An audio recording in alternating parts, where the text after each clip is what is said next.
Recuerden que estos aceros de baja aleación, sus propiedades dependen en gran medida, o más bien dependen fundamentalmente de los elementos de aleación que yo estoy agregando. Proporcionalmente, es decir,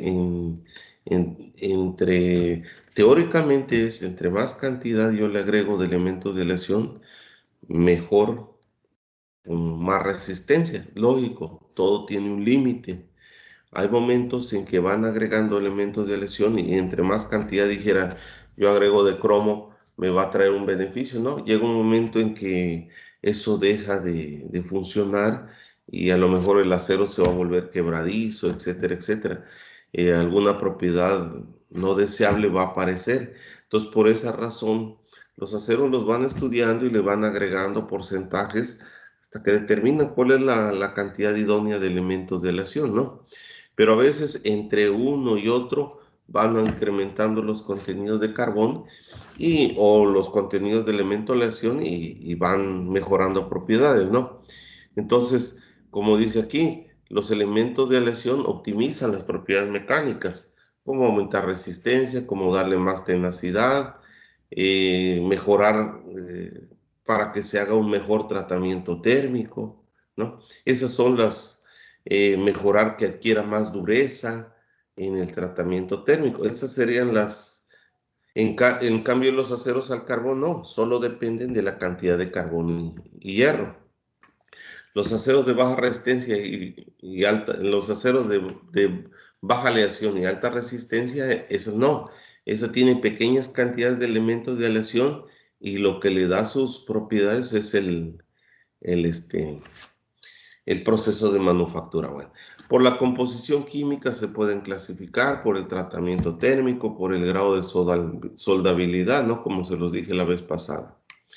Ahora, ¿cómo voy a designar los aceros? Existen muchos sistemas de designación de los aceros, es decir, ¿cómo los puedo nombrar?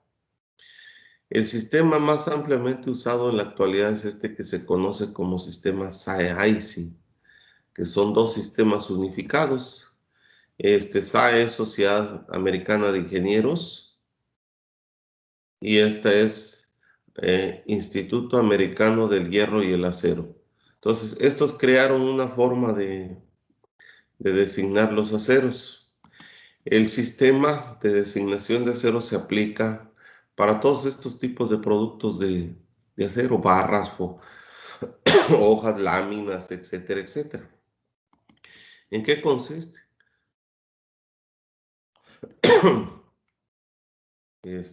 Bueno, los aceros al carbón, por ejemplo, comprenden el primer grupo que les expliqué, si ustedes recuerdan.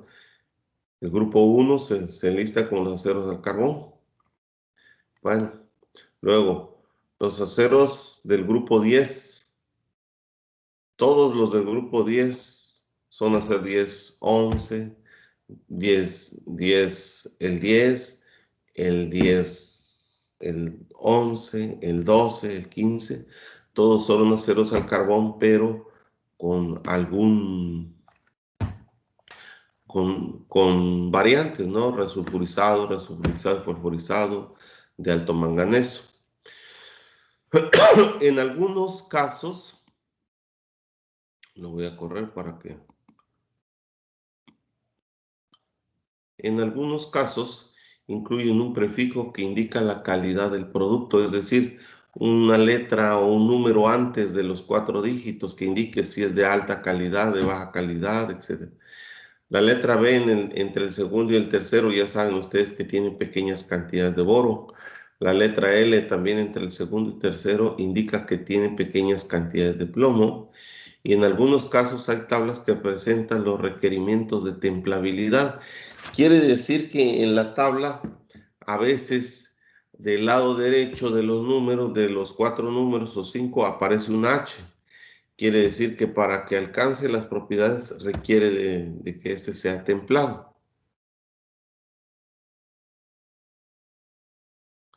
Y a veces dan algunas restricciones de tratamiento térmico. Los aceros aliados dice que la cantidad de carbón se divide, los aceros se divide los 2 o 3 últimos dígitos entre 100 para sacar el porcentaje. Para los aceros que requieren o tienen requerimientos de templabilidad, se usa el sufijo H para distinguirlos de los que no tienen. Es decir, que yo le puedo agregar una H a la derecha si requiere de ser templado o no requiere. La letra B, pues ya saben, indica que contiene boro. Ahora, el prefijo, es decir, una letra E al inicio de los 4 números, eso indica que fue fabricado en un horno eléctrico. Si tuviera una B, no entre los 4 números, sino al inicio, dijera que fue fabricado en un horno de Bessemer. Si tuviera la palabra BOS, que fue fabricado en un horno de oxígeno básico. Entonces,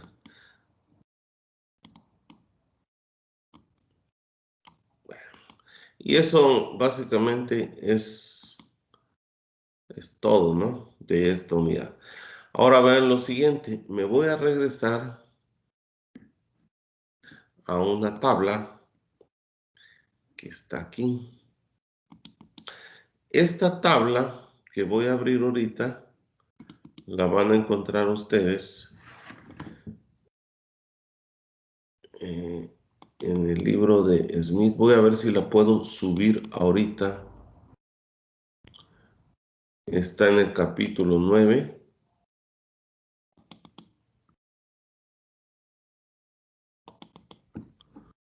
A ver, creo que es esta.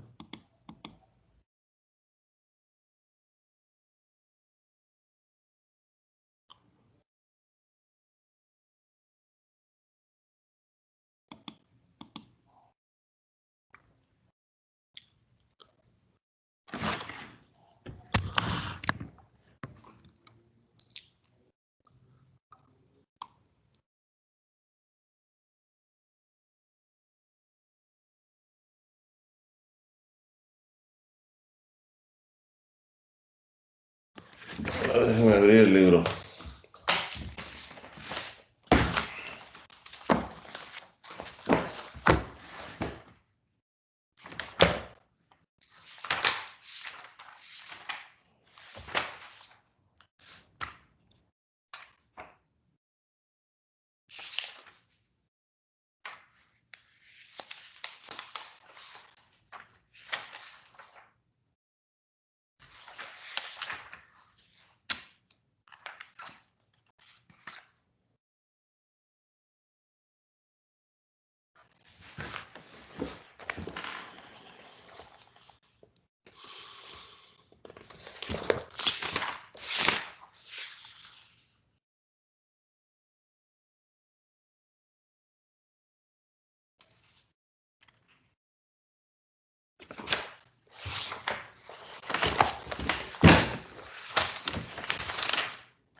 Si observan la tabla. Sí, profe. Bueno, miren esta tabla. Esta tabla muestra aceros al carbón y les muestra aquí propiedades de los aceros al carbón. Estos, hasta aquí, el 1010 y el 1020 son aceros de bajo contenido de carbón. Son aceros para fabricar placas, para fabricar secciones estructurales, algunas flechas de pequeños engranes. Esta de aquí dice que sirve para fabricar alambres, para fabricar varillas, para fabricar clavos. El 1040 sirve para fabricar flechas, para fabricar tubos de alta resistencia a la tensión, para fabricar engranes. Pero si se dan cuenta, aquí también se dice para fabricar flechas y para fabricar engranes. ¿Quién es más resistente? Este que está aquí. Por lo tanto, aquí se pueden hacer engranes que soporten mayor fuerza que estos. Este sirve para fabricar alambres, para fabricar resortes, como los resortes que llevan los automóviles, piezas forjadas, ruedas de tren. Este que está aquí, el 1080, sirve para fabricar alambres de música, es decir, las cuerdas de guitarra. Para, igual, si se dan cuenta, para fabricar alambres para el resorte, pero aquí también para resortes helicoidales, ¿no? Entonces depende del tamaño del resorte, es la fuerza que va a soportar, ya sea que use este o use este. Para eso lo tengo que calcular. Para piezas terminadas en frío, piezas forjadas, bloques forjadas. Y sirve para fabricar troqueles de herramientas, para fabricar tarrajas, fresadores, cortadores para hacer roscas, por ejemplo. Más bien esto sirve para la fabricación de herramientas. ¿Por qué? Porque al tener más contenido de carbón, si ustedes observan, déjenme ver si parece, no. Resistencia a la tensión, sí, de alguna manera se va elevando, pero no está la dureza que pueden alcanzar. Pero, a ver lo siguiente, puede ser rolado, puede ser recocido, puede ser templado. Rolado, recocido, recocido, templado, recocido, templado, recocido, templado. Solo puede ser recocido y puede ser trabajado en caliente o trabajado en frío. Estos no pueden ser ni templados ni revenidos. Solo pueden tener algún tratamiento térmico de recocido. Entonces depende, vean cómo al cambiar el contenido de carbón puede cambiar los procesos de manufactura que se le pueden hacer. Y vean lo siguiente, esta columna que está aquí es la resistencia a la cedencia. Y esta columna que está aquí es la resistencia a la tensión. Es el punto más alto de la gráfica esfuerzo de formación. ¿Sí? Cada uno tiene un porcentaje de elongación. Y estas son sus aplicaciones típicas que se pueden lograr. Estos son los aceros al carbón. Pero aquí hay una tabla de aceros aliados. El grupo 13, al manganeso, Aquí en esta tabla solo me menciona las características, los componentes de aleación que tiene boro, pequeñas cantidades de boro. Bueno, ahora vean lo siguiente, la tabla que a mí me interesa, esta ya se las expliqué, que puede contener los elementos de aleación, en dónde se distribuyen, si en la ferrita o si en ¿cómo se llama? O forman carburos. Ahora, esta tabla que está aquí, esta tabla, ¿qué es? A ver, quiero que me traten de ayudar a interpretar. ¿De qué habla esta tabla? La tabla anterior que les mostré hablaba de los aceros al carbón. Ahora, ¿esta tabla de qué es? De aceros con distintas aleaciones, profe. Ok, entonces le van a llamar aceros de baja aleación. Aquí se los dice, miren, low es baja, alloy es aleación y este es steel, acero. Aceros de baja aleación. Típicas, propiedades y aplicaciones típicas. Pues como que de propiedades no habla mucho. Solo me dice que los aceros del grupo 13, y me está hablando de uno en específico, del que tiene 0.40% de carbón. Es un acero al manganeso que puede ser recocido o puede ser templado. Sus características de resistencia que tiene, resistencia a la tensión, qué porcentaje de aleación puede tener. Si se dan cuenta, tanto que está aquí y que está aquí se refieren al mismo acero, solo que uno tiene un tratamiento térmico de recocido y otro tiene templado. Y al cambiar el tratamiento térmico cambia la resistencia, porque este tiene 102 de resistencia a la excedencia y este que fue templado tiene 203 kilolibras sobre pulgada cuadrada.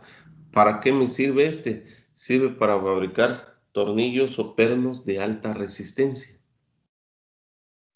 Ahora, aquí tengo un acero del grupo 51, 5140 y 5160. Ese del grupo 5140 se está refiriendo a un acero al cromo. Son aceros al cromo. Tanto este como este, solo que este es recocido y este es templado. Entonces, ¿para qué sirven estos aceros? Sirven para fabricar engranes para la transmisión de automóviles. ¿Sí? Para fabricar engranes para amortiguadores de automóviles también sirven. Resortes para láminas flexibles para automóvil, algunas partes. Este 4140 es un acero al cromo molibdeno, como dice aquí. También sirve para fabricar engranes, también, pero estos son engranes para motores de aviones o para motores de gas, ¿no? Engranes para turbinas de gas y transmisiones. Este 4620, 46, este es el grupo 46, solo varía el contenido de carbón y varía el tratamiento térmico. ¿Qué productos puedo fabricar con este? Transmisiones de engrane, puedo fabricar pasadores de cadena, es decir, ya ven si ven se imagina una cadena de bicicleta, ya ven que se unen unas plaquitas con unos tornillitos. Entonces las cadenas de bicicleta, pasadores, rodamientos de rodillos, o sea, valeros, engranes para equipos siderúrgicos, es decir, para la industria de la minería, ¿sí? Para equipo de movimiento en tierra. Este 4340 se está refiriendo a un acero al níquel cromo molibdeno. ¿Para qué sirve? Dice que sirve para secciones pesadas, para fabricar, por ejemplo, los trenes de aterrizaje de un avión y partes de camiones pesados. El grupo 86, estos dos últimos que están aquí, sirve para engranes de transmisión y ejes de flechas, máquinas pequeñas. Entonces, cada grupo de aceros aliados tienen sus aplicaciones, ¿no? Bueno, ahora, ya vieron que aquí está una partecita. Si ustedes buscan el libro de Ciencia e Ingeniería de Materiales de Smith, esta tabla la van a encontrar en español. Igual esta que está aquí.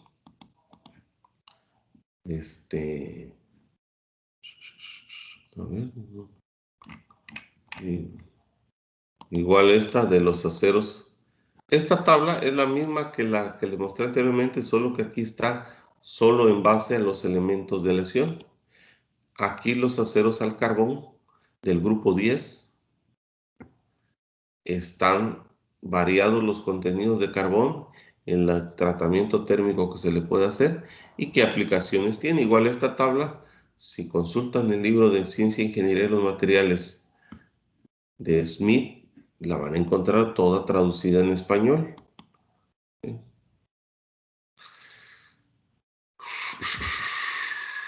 Esta tabla, esto lo vamos a ver más adelante. Bueno, ahora me voy para acá.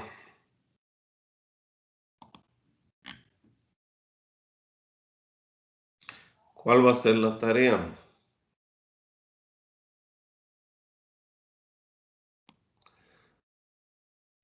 De esta tabla, es esto,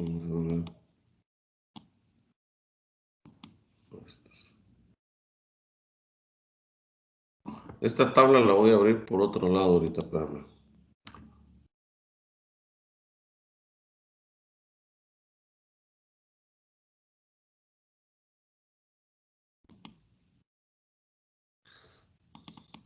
Bueno, ¿cuál va a ser la tarea?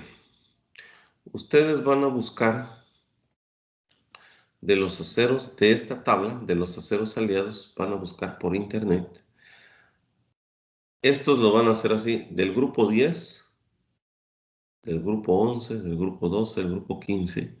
Van a buscar aceros, o sea, no lo van a buscar así de manera general. Los aceros del grupo 10 le van a buscar el 10XX, cuáles son sus propiedades, describir cuáles son sus propiedades y cuáles son sus aplicaciones. Entonces voy a decir, aceros del grupo 10, van a buscar cuáles son sus propiedades y cuáles son sus aplicaciones.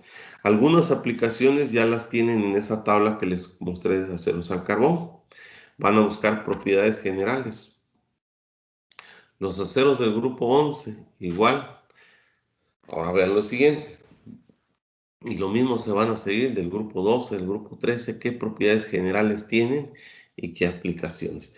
Entonces, si no lo encuentran así, por decirlo así, como decir, del grupo 11, del grupo 12, aceros del grupo 12XX, del 15XX, pueden buscar aceros del grupo 1215, del 1220, del 1230, le ponen contenido de carbón para que encuentren algo de propiedades y qué aplicaciones tienen. Lo mismo se van a ir con aceros al manganeso. Van a buscar los aceros del grupo 13X de manera general, sin ponerle contenido de carbón, qué propiedades tienen y qué aplicaciones. Y ahí se van a ir con los aceros al níquel. Está el grupo 23 y el grupo 25. ¿Qué propiedades tienen y qué aplicaciones? Si no encuentran así general del grupo 23XX, busquen, póngale 23, 40, 23, 50, y a ver si alguno de esos lo encuentra. Igual se van con el grupo 25. Y bueno, si no encuentran así, ya le ponen 25, 20, 25, 30 y a ver alguno que encuentren. Y le ponen propiedades y aplicaciones. ¿Qué propiedades es? Es resistente a la tensión, resistente a la corrosión, sirve para eso. ¿Y qué aplicaciones sirve para esto? Ahora, ojo, cuando ustedes hagan su trabajo, voy a abrir una hoja aquí. Cuando ustedes hagan su trabajo, pues por lógica aquí le van a poner como título, o sea, háganse su portada y ponen aceros del grupo, aceros del 10XX, ¿no? Y entonces aquí ponen propiedades, y 2 puntos, y ya describen qué propiedades tienen, qué tratamientos térmicos se pueden hacer, cómo se trabaja, y aquí le ponen aplicaciones. Entonces sirve, va a ser engranes, flechas, clavos, No lo vayan a poner todo revuelto, ¿no? Separan propiedades y separan aplicaciones. ¿De dónde lo van a buscar? Pues lo van a buscar de internet, porque de internet y libros que tengan. Y así se van con todos los de esta tabla hasta acá. De estos que están aquí, van a buscar sí.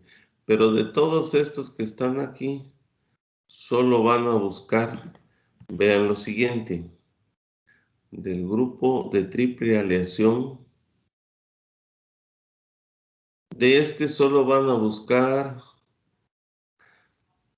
de los de triple aleación, van a buscar, y les voy a ayudar con esta situación.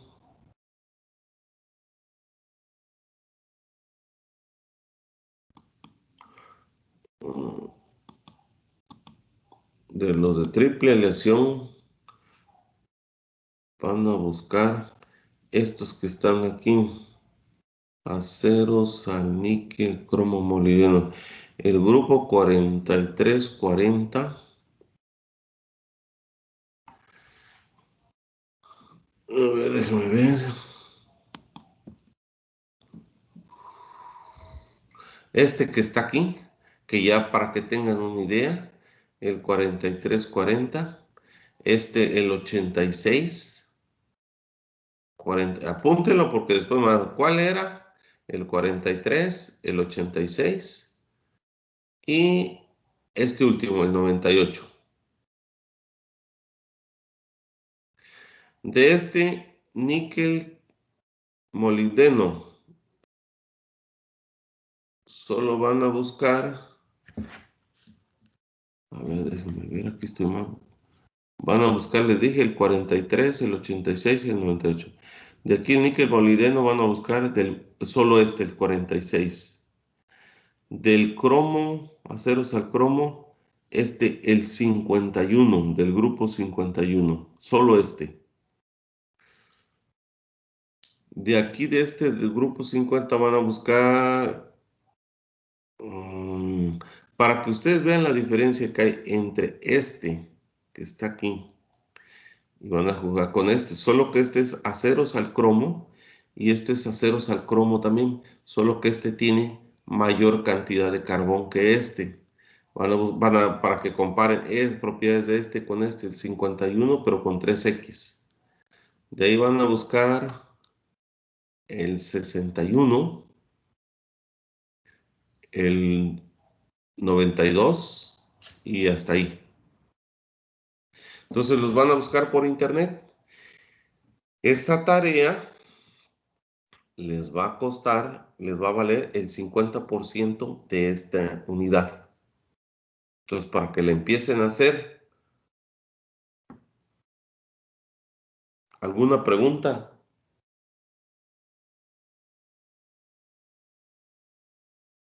No, profesor. ¿Seguros? ¿Ya apuntaron bien lo que les di? De esta columna son todos. De aquí es el 43, el 86, el 98. De aquí, ¿cuál les dije? El 46, ¿no? De aquí el 51. De aquí el 51. Y de aquí El 61 y el 92. y el 92. Ujú. Entonces buscan sus características. Recuerden, si alguno no lo encuentran así, como por ejemplo el 43XX, le ponen algún contenido de carbón. Algunos de estos que les dejé ya les puede ayudar porque va a estar en esta tabla que está aquí. Les puede ayudar de algo.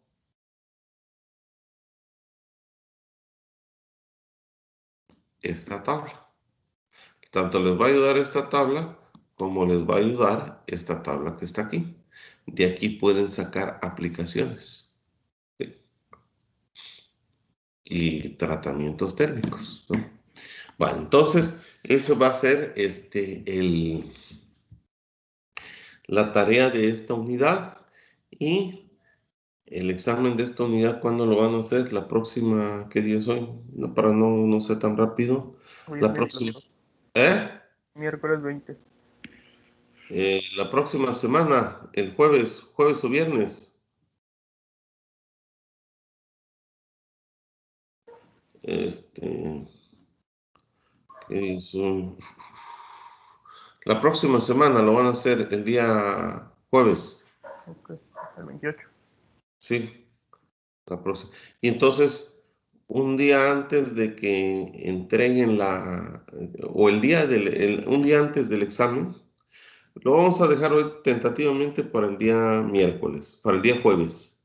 Si no es posible, ya lo hacemos el día viernes. Pero un día antes, en la tarea esta la van a entregar la próxima semana, el día, el día jueves. Entonces, tienen tiempo para ir buscando por internet hacerlo. Inclusive se pueden poner de acuerdo. Yo no me aparto en que, no sé, a lo mejor fulanito le toca investigar esta parte, me pasa los archivos y yo saco mi resumen, le doy lo ordeno de otra manera, lo leo, le doy agrupación para que se les reduzca el trabajo, no hay ningún problema. Nada más no me vayan a poner exactamente lo mismo todos, porque pues, como que no, ¿no? Entonces, cada quien que haga su interpretación. Bueno, ¿alguna otra pregunta que ustedes tengan?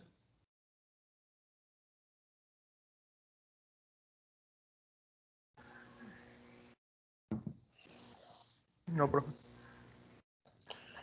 Bueno, ¿alguien más? ¿Alguna pregunta? No, profe. No, profesor. Bueno, luego después no vayan a decir que no les daba para que preguntaran. Bueno, vamos a empezar otra unidad. Y esa unidad que vamos a empezar es la unidad número 5. Y esa unidad se llama diagrama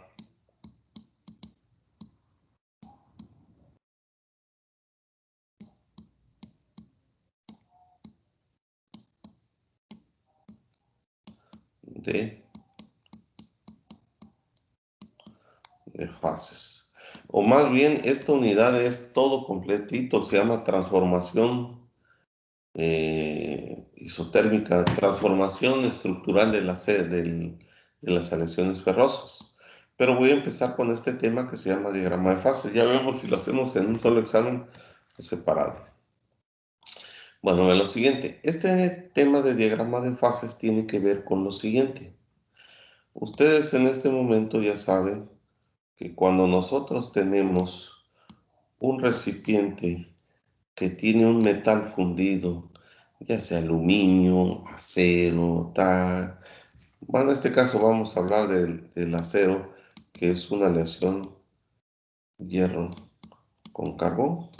Pero también aquí puedo yo tener una combinación de, de, de cobre con níquel.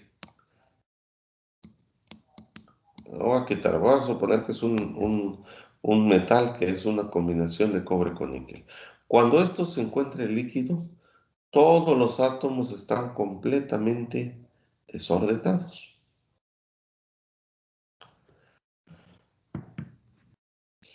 Bueno, espérame, voy a cambiar mejor para que... es que este es algo que ustedes ya saben en este momento. Entonces yo tengo un recipiente donde voy a tener hierro y carbón, ¿no? Ya sea que esté en forma ya de acero o ya sea que esté en forma de arrabio. Ustedes saben que si yo tuviera solito hierro, sin combinarlo con nada, yo este hierro estaría completamente sus átomos desordenados. Y entonces, ¿qué haría?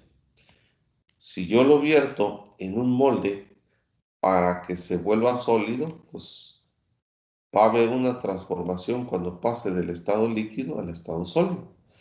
Entonces, esa transformación me lo da la curva de enfriamiento. Tengo la temperatura, tengo el tiempo en el que va a ocurrir, pero ustedes saben que a una temperatura de 912 grados centígrados, bueno, voy a hacer esta.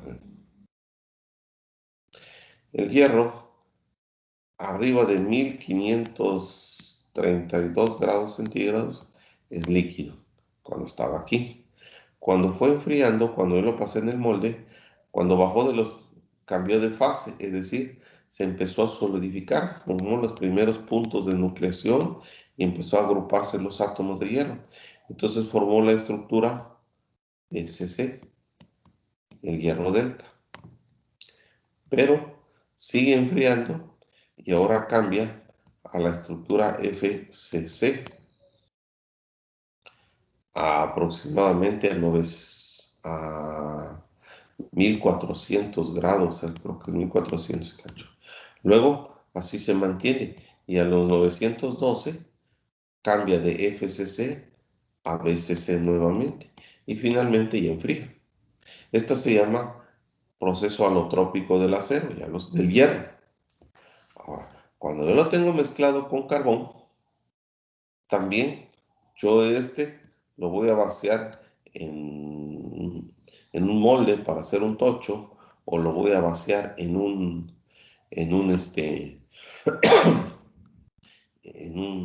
colada continua para hacer una barra. Entonces también va a ocurrir una transformación entre líquido, solo que aquí ya esta se llama curva de enfriamiento del metal puro, pero yo cuando ya aquí tenga combinado con otro elemento, entonces ya no se llama curva de enfriamiento, sino se llama diagrama de fases.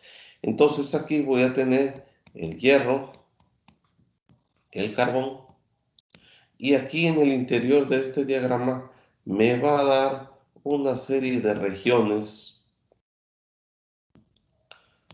una serie de curvas y regiones que me van a indicar los cambios que va a ir atravesando el metal hasta que enfríe. Y eso va a depender en cierta medida de la cantidad de carbón que esté presente. Entonces aquí ya no puedo hablar. Sí van a haber cambios donde va a tener estructura cúbica central en el cuerpo, cúbica central en las caras, va a regresar, pero ya no es una línea como esta, sino son regiones, y esas regiones, pues de alguna manera, yo tengo que trazar una línea vertical para saber cómo estaba el líquido, cómo pasó, qué pasó, qué pasó, qué pasó, hasta que enfrió. Y este diagrama que me indica esos detalles o esos cambios se llama diagrama de fases. Entonces, ¿cómo podemos definir un diagrama de fases? Es aquel esquema, aquella gráfica que me indica los cambios de fase que atraviesa una aleación desde que está en estado líquido hasta que llega a solidificar. Entonces, para eso sirve el diagrama de fase, para que me indique a mí los cambios de fase que ocurren en una aleación desde que está en estado líquido hasta que enfría. Y eso me lo va a dar este diagrama. Entonces, ya cuando son dos elementos o tres que forman el diagrama, ya no es una curva. Los elementos puros, sí. El hierro, el aluminio, el cobre, tienen su curva de enfriamiento así rectas. ¿Por qué? Porque es solo cambio de sólido a líquido y ya. O va atravesando en estado sólido, en estado sólido diferentes fases, como es esta que está aquí. Bueno, ahora, si ustedes se dan cuenta, ahorita apareció la palabra fase. Para ustedes, ¿qué significa fase de un material? Ustedes conocen las fases del agua, ¿verdad? Sí, profesor. Sí, profe. ¿Cuáles son? Líquido, gaseoso y sólido. Líquido, sólido, gaseoso, ¿no? Bueno, entonces vean lo siguiente. Voy a poner aquí un cubo de hielo. Y su fórmula es H2O. Este hielo lo voy a encerrar por una campana de vidrio. Este es H2O, es agua, y tiene las características de agua sólida. Sus moléculas están más unidas, ¿no? Le da calor, ya sea del sol o de cualquier fuente de calor, llega acá. ¿Qué le va a suceder al agua?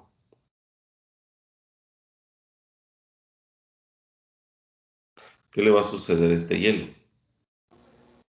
Se va a derretir. Se va a empezar a derretir. Se va a empezar a derretir. Entonces voy a hacer que tengo aquí agua, tengo líquido, tengo agua líquida. ¿Y cuál es su fórmula? Pues sigue siendo H2O, solo que las características físicas y químicas físicas del agua tiene otras características diferentes al hierro. Este es más duro, este es más sólido, y este tiene otras características como de agua.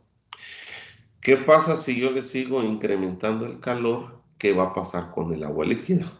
Se va a evaporar. Se va a evaporar, entonces va a formar partículas de vapor que tienden a ascender. Entonces voy a poner una región de vapor. ¿Vapor de qué? Pues de H2O. Entonces aquí tengo una fase, aquí tengo una fase, otra fase. Es el mismo compuesto químico, pero con diferentes características. Tiene las características de vapor. Entonces vean lo siguiente, cómo se define una fase. Una fase es una porción o una cantidad de materia que es físicamente homogénea dentro de sí misma, con características físicas y químicas propias y con una frontera que lo separa del resto. Si aplicamos esta definición, el agua sólida que teníamos aquí, el cubo de hielo,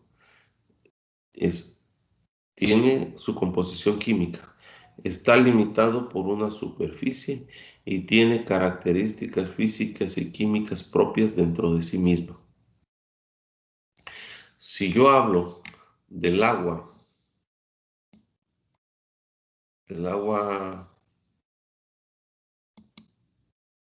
líquida, entonces el agua líquida está limitado por una superficie mientras está escurriendo y tiene sus características físicas y químicas dentro de sí mismo. Y es una porción de materia. Si yo hablo del vapor,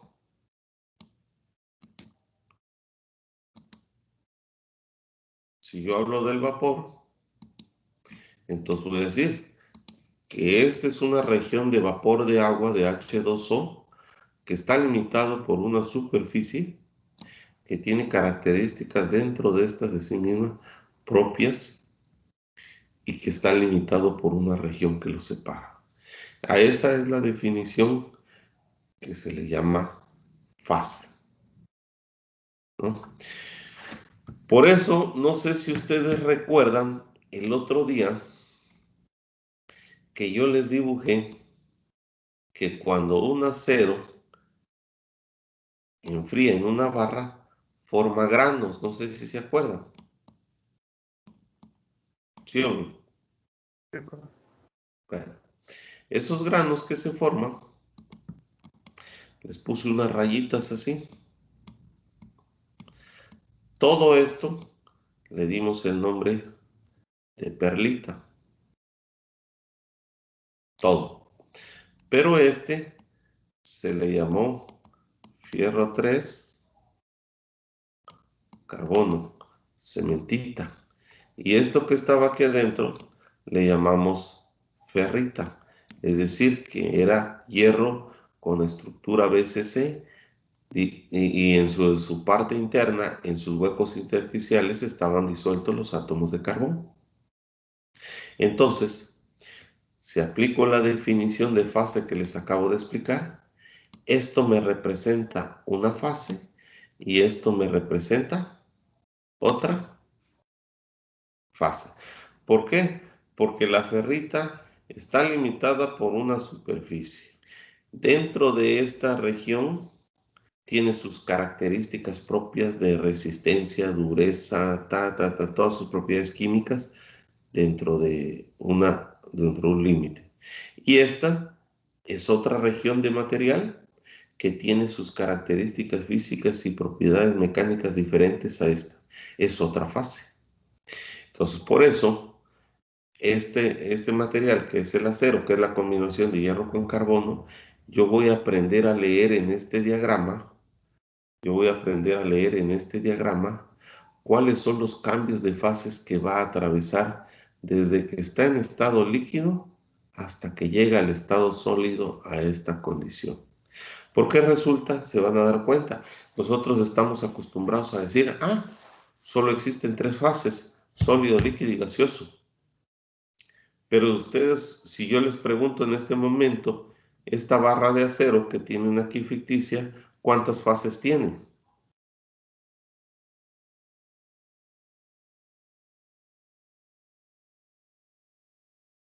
¿Cuántas fases tiene de acuerdo a lo que les expliqué ahorita? 2 o 3. Pues les acabo de decir que esta es una fase y esta es otra fase. Pues son 2 fases. Y son 2 fases en estado sólido. Pero nosotros estamos acostumbrados al agua. Fase líquida, sólido, gaseosa, que son 3. Aunque ya en la actualidad dicen que está la fase del estado del plasma. Hay otras fases, ¿no? Pero aquí nos interesan estas. Entonces vamos a aprender que un metal, cuando está en estado sólido, en realidad puede contener dentro de sí 2 o 3 fases sólidas diferentes, de acuerdo a la definición que vimos. Bueno, ¿alguna pregunta de lo que acabo de explicar ahorita? No, profe. Bueno, si yo les pregunto en este momento qué es una fase, ¿qué me van a contestar?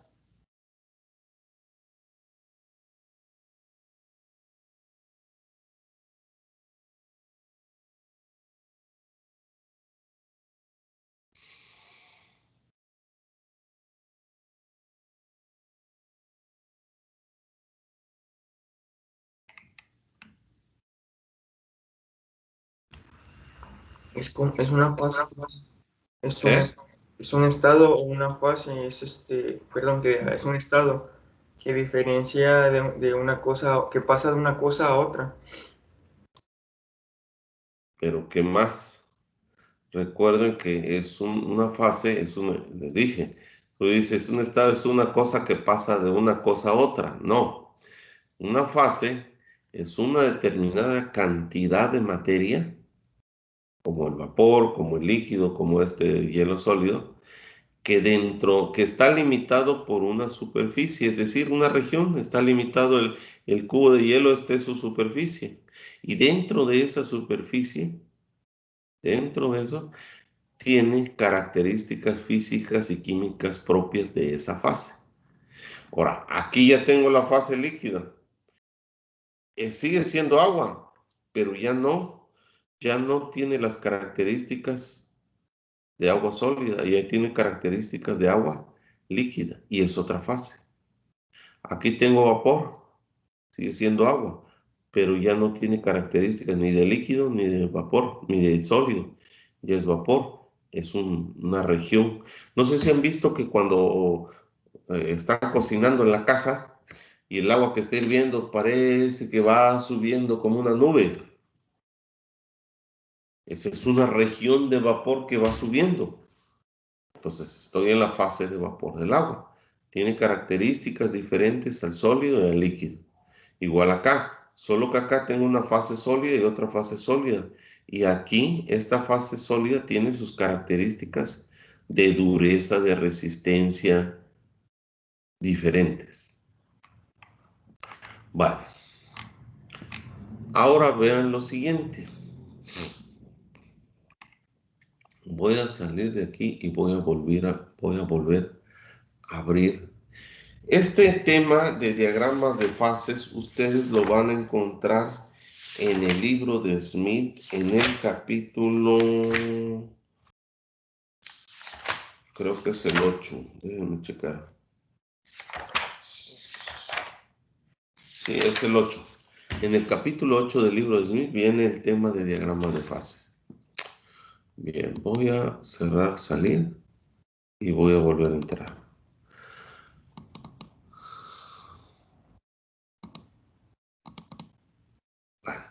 Ahora, más o menos, ¿cómo le hacen para construir un diagrama de fases? Entonces, vean lo siguiente. Imagínense que en este momento ustedes tienen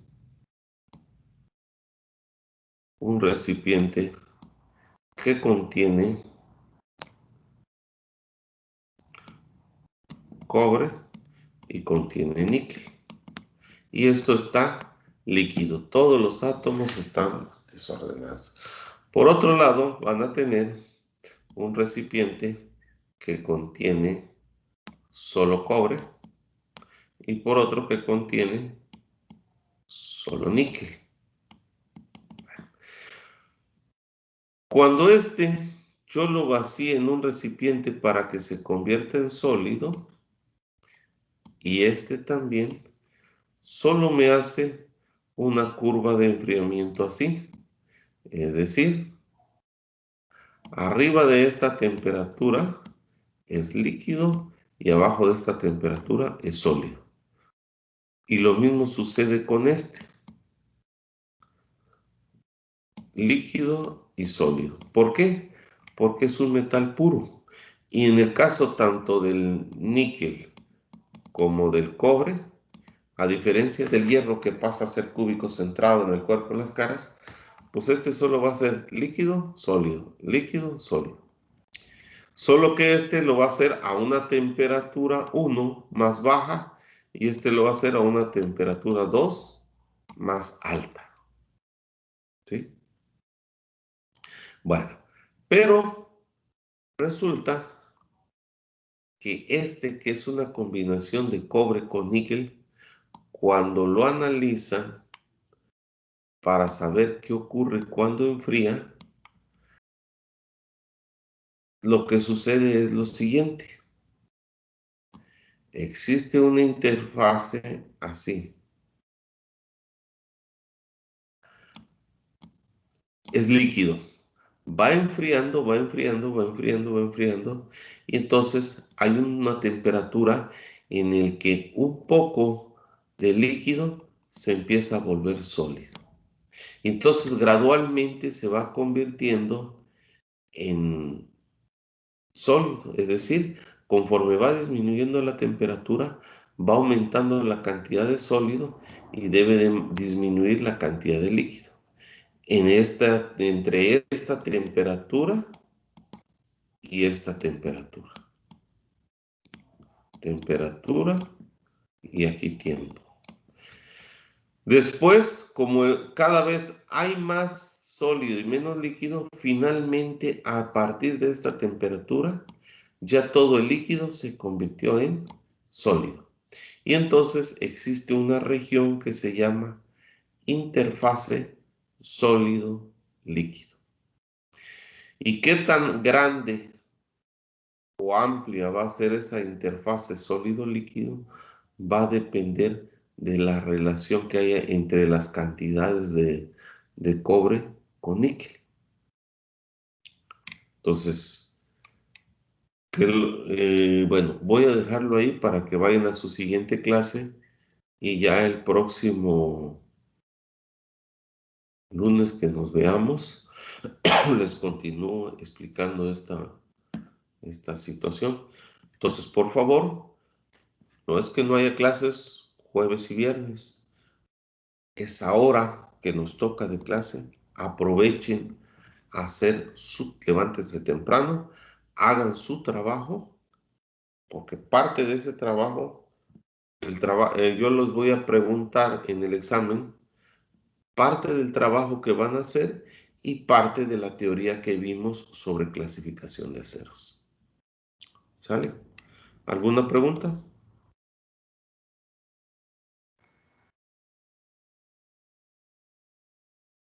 No, profesor. Sale, todos nos vemos. Que tengan buen día. Hasta luego. Hasta luego, profe.